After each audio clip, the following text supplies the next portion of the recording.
Good morning, everybody. My name is Archon. I'm going to be presenting this paper broadly, something called Smart City, Bus Analytics, all of that stuff. But this has been the most interesting paper I've written in the last 1 decade at least. It's like a talismanic paper. So I wanted to start off with this little story of why I am presenting this paper today. Look through the author list. Turns out that, well, that's not entirely true. So there's a bunch of female co-authors that I have, and they have all chosen this particular window to be pregnant. So it turns out that, we walked through the list, and I was asking people, do you want to go present? Yeah, sure. Then they come back, well, Prof, I just want to share something with you. I can't. So I kind of walked through the list, and except for the one male author at the front and me, there was not much choices left at the end. So here I am today. I'm going to be presenting this paper titled BuScope. And what it does, it's fundamentally a paper about really analyzing the patterns of mobility that people in Singapore do when they take a bus as a means of transportation. So a little bit of prelude to what this work is about. So fundamentally, when you see smart city stuff, I think there's there's a wave of smart city applications that are typically, they're all data-driven and predictive today. So there's been a lot of news received, like, in Chicago, used analytics to tackle the problem of where rodent infestations were occurring, or police precincts around the world have predicted urban crime. So they're predictive as opposed to retrospective, but they're also operating on somewhat longer timescales. They're operating at least in weeks and months, and predicting what's going to happen next. So I think the sort of a macro observation is I think the smart city analytics is moving into this field of sort of what I call real-time operations. So, there's a bunch of work going on in Pittsburgh and Portland around the world that are actually taking real-time feeds of traffic information and adaptive traffic lights as an example of sort of real-time adaptation. And in this particular case, I think what makes it interesting is we believe we're one of the first to advocate that you want to use bus transaction data, which is you tap into a bus and you tap out from a bus. You want to use that not for sort of historical long-time analytics, but you want to use that in real time in a system, so that as soon as somebody gets into a bus and taps a card, you want to make certain decisions based on that. And I think that's really the message that I want to convey. A lot of the other fine-grained details are, well, they're details. So what is this paper about? The disembarkation analytics starts off, we actually started off asking this very basic question, which is, can you predict, there's a bus full of passengers in a city like Singapore, Tokyo, New York, whatever. Can you predict how many people will get off the bus at a future stop? So the basic idea is this.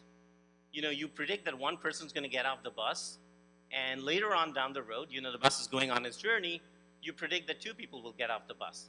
And if you can do this very accurately, then my sort of hypothesis is, and I'll show you examples, I want to stay up front that both the examples themselves are not live systems. They're both sort of analytics-based, proving the point. But I can show you examples of 2 systems that I think will benefit from this capability. So the real message that turns out from all the analysis that we did was, if you think of a bus, if most of you, if you take the bus, you have very predictable, you get on a certain stop, you get off a certain stop, so I should be able to have high predictability. So I know as soon as you get in where you're going to get off. And so high predictability makes, it's good behavior. So when you're behaving in a routine way, you have high predictability. Now the converse of it also turns out to be interesting and useful, which is when you see people making unpredictable behaviors, non-routine behaviors, that's typically an indicator in a city that you have some kind of interesting event going on. This is sort of not the norm. They're behaving in ways that are not typical. So we want to exploit these 2 extremes of the analysis, and I want to give you 2 examples of that. So the data stuff that we've been doing, we are actually using real-time passenger smart card data. So I think there may be some questions of variations across cities. It's very important to understand in Singapore. So what happens is when you get on a bus, you have a smart card, you tap in. So there's a data record captured, and you also tap out when you get out, because it's not a flat fare system. So it's based on distance travel. So there's an incentive for people. And in fact, we have studies that show over 97% of passengers are actually compliant. Now, there's, of course, a little bit of wiggle room there that if you're a tourist, and that's a minority of the bus population, you may not use a smart card. You may be paying by cash transactions, and that's kind of unobservable in the system. So what I'm going to do over the next few slides is sort of lay out this 4-step agenda. So first, I want to show you the mobility. Turns out, in fact, this was a real shock to me, that bus passengers are actually highly predictable. They're very routine in their habits. And that seems, even for a city that where, mass transportation is really the dominant form of transportation in Singapore. I mean, probably vehicle-based transportation is less than like 2–3% of like private car-based transportation. So then the next thing is we can predict disembarkation. I'll show that we can do this reasonably accurately. And then I'll give you 2 examples. And I just want to sort of steal my own thunder and give you those examples right now. So the first one is the last mile mobility on demand. So if you get on a bus, and I know when you're going to get off, this is a big problem in urban transportation these days. In cities that are trying to move to car-light societies, people love the transportation in Singapore, but they don't want to do that last 300-meter walk to their residence because it's hot, it's humid, they have shopping bags and whatnot. So the future of many cities is that you're going to have these unmanned sort of mobility and demand vehicles making that last micro-mile commute. So if we can pre-position in anticipation of where you're going to get off, then you don't have to wait there. You're going to get a seamless experience. And the other thing that I'll talk about is this urban event prediction, which is, again, admittedly, this is not as comprehensive as we like to be because we don't actually have a lot of ground truth data. But we want to show that you can detect localized events using the same bus data. So there are 2 key questions. So are there any observable commuting patterns? And the first thing, and you can read the paper for details, it turns out that for people who have taken 1 trip in the past from this bus stop, if you from this particular bus stop have taken 1 trip in the past, it turns out there's very high predictability, so very high confidence that we know where you're going to get off. So that's over 85%, even for a support as low as 1, which means I've only seen 1 trip from you in the past. And the other thing is, as a result of this, you take any typical bus at any point of time. It's a mix of passengers. You have passengers who are making regular commutes. You have people making sort of, non-usual commutes. So it turns out it's mostly regular commuters. And the irregular commuters are less than 15%. And it's less than 5% of all the data that we analyzed actually have a high proportion of irregular commuters on the bus. So that again leads to this sort of leads to this belief that irregular commuters is like an indicator of sort of unusual events going on. So we'll sort of elaborate on that. So quick recap of the data set. So this is a data set of tap-in, tap-out data from 2013. Transportation agencies are notoriously reluctant to give you fresh data because there are some implications of service quality monitoring. So this is a little historical data. So about 5 million commuters. There are about 8,000 odd bus stops in Singapore. And then we're going to walk through these 3 pieces. So let me just get to it. So the first result that I'm presenting, I'm skipping all the analysis. So it's the regularity of bus stop. So this is for the commuters who are regular. So I have seen you take this trip in the past. And it turns out, so what we're trying to do over here is we're plotting like a CDF.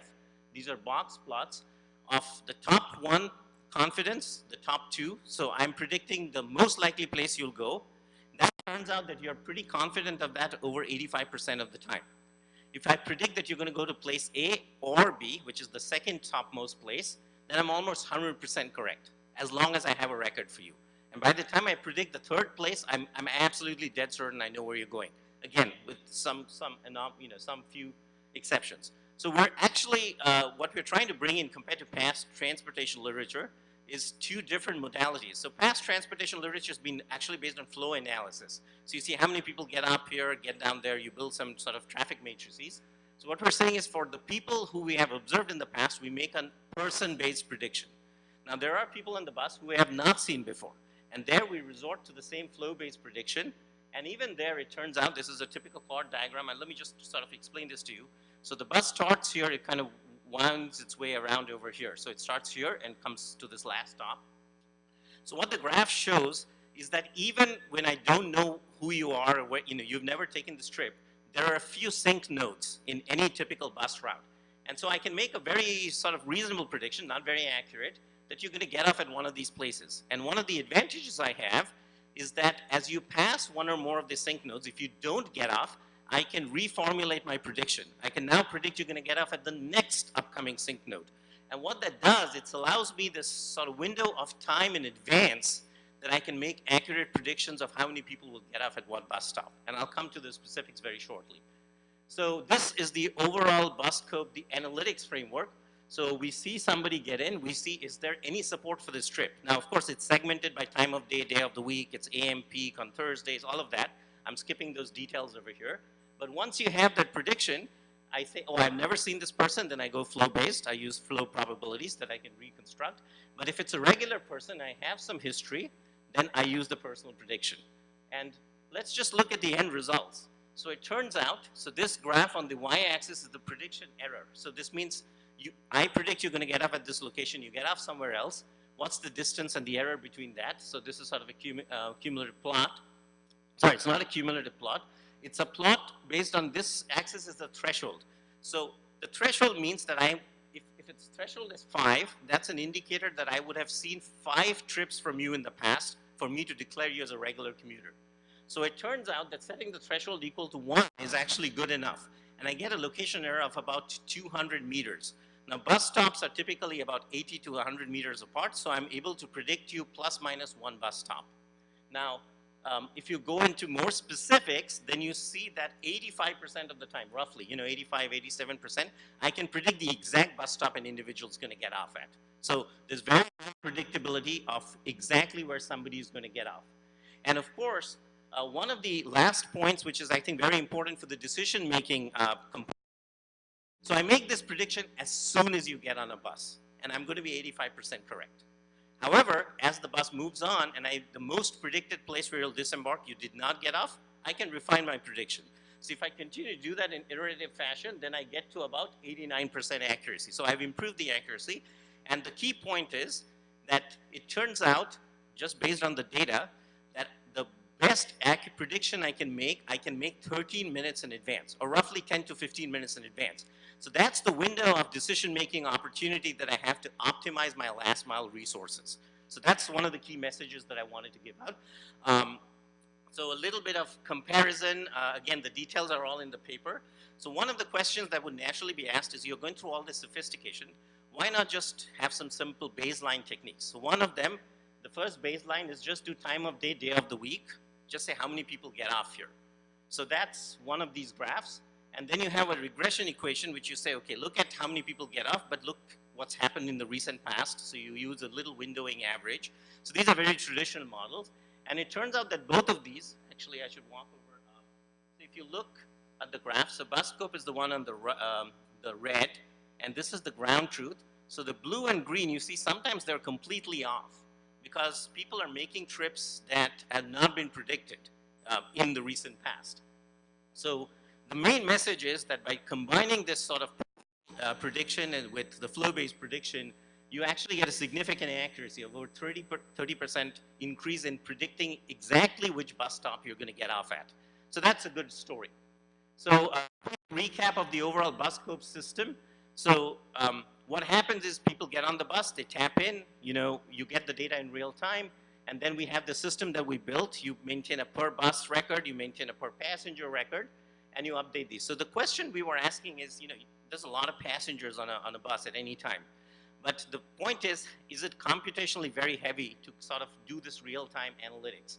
It turns out it's not at all heavy, because if you look at the events that you get, so typically in any bus stop, across all the buses, you get at most typically between 700 to 800 events per minute, which is passengers getting off and getting on. And across the entire city of Singapore, even at peak hours, you get about 12,000 events per minute, which means it's 12,000 passengers either getting off or getting on a bus at any one time. So when you have that, what you see is you get 6,000 boarding, 6,000 alighting, and remember, this is not a real-time system. It's not an interactive system. All I need is every minute as the data come in, I should be able to compute and sustain the throughput. So to do that, we actually used a regular 120 GB RAM processor with 12 processor server. And even with 3 threads running for each of these components, you can actually process everything in less than a minute. Now, so this is not a humongous amount of data, and the real insight is that it's fairly trivial to do this for an entire city. So the last two pieces that I'll talk about the applications, and I'll very sort of skim over them because really it's more about the conceptualization of the application. So the idea is that if I can predict where passengers will get off, then I can pre-position my MOD. MOD is mobility on demand vehicles. I can pre-position them when the passenger disembarks. So then the question is, okay, so this is the stuff that, I think it's overly animated, but let me just get to the point, which is the passenger one, if you predict where they're going to disembark, then you can request and the vehicle can move there ahead of time. So some details here that I'm definitely skipping because this part is a simulated version. So we take the real data, the traces, but we simulate what would happen if the mobility vehicles were responding in a certain way. So the end result, and perhaps this is the key takeaway here. So this is done for a neighborhood called Topayo. Now most of you will know what this is, but it's about 16 bus stops. The particular place we've analyzed is about 40,000 individual residents live in that area. So the entire neighborhood is about 100,000. We've looked at half of that area. And this axis represents the number of such vehicles that you have. So it turns out that if you do, the baseline is you do in a purely reactive fashion. People get off the bus, they let you know that, hey, I'm here, can you get me a mobility on demand vehicle? So that way, it turns out even with like 20 things, for example, you're going to have to wait for more than a minute to 2 minutes. Whereas if you can do this prediction, because we're reasonably accurate, even though we sometimes get wrong, we can drive your waiting time down to below like 20 seconds.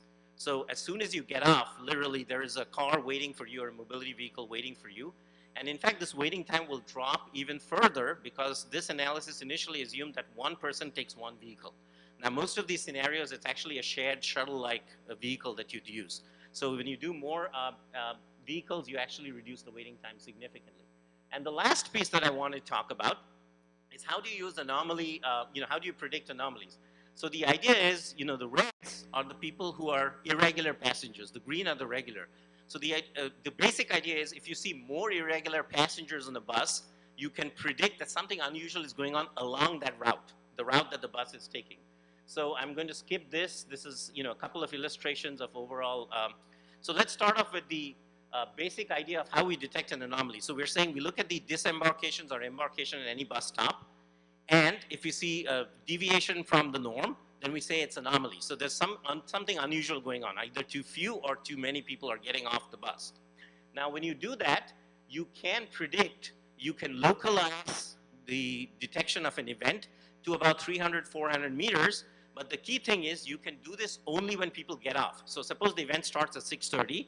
You can, people start getting there at 6 o'clock. So you can start detecting this anomaly around that time. So you have a 25, 30-minute look-ahead window based on how people get there.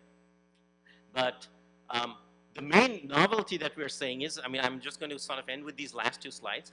So these passengers, so think of an anomaly in downtown. The anomalous passengers are getting on in their own place, on their own place of residence, maybe 40 minutes, maybe an hour in advance, because it takes a while for them to commute.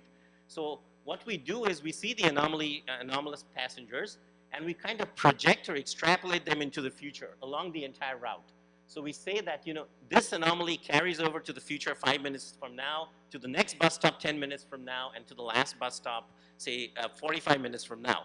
Now, if you keep doing this as this bus progresses, again, overly animated, but you're doing this across all the different buses. So imagine all these buses going on different routes, and they have common points of intersection. So if you see that there's an anomaly at the common, at the common point of intersection, you begin to suspect there's an event going on. So without sort of further details around this, a quick recap. So what this graph shows, this is the time axis we are predicting in advance. So it turns out that we can predict several events which are reasonably high to moderate intensity, a good 1.5 hours in advance. So I want to break that down. It's because people taking the bus typically leave, the commuting time on average is about 45 to 50 minutes. And with a margin of error, they want to get there half an hour in advance. So the combination of factors lets us detect anomalies an hour and a half in advance of when things are happening. And I think that's very useful for a variety of future urban applications. So I'm going to skip the discussion because I know Christine showed me the time. So here's a quick summary. I think what this work has done is shown that you can use aggregated and individual commuting information to predict accurately where people will get off. And I've shown you a couple of urban applications that are taking advantage of this in what I call soft real time. And the real message that I want to leave you is that the learning point for me, I mean, even in a city like Singapore where so many people taking the bus doing lots of different stuff, 90+% of the commutes are so predictable. So as urban citizens, we're like terribly boring. So that's what I want to leave you with that message. Thanks very much. Thank you.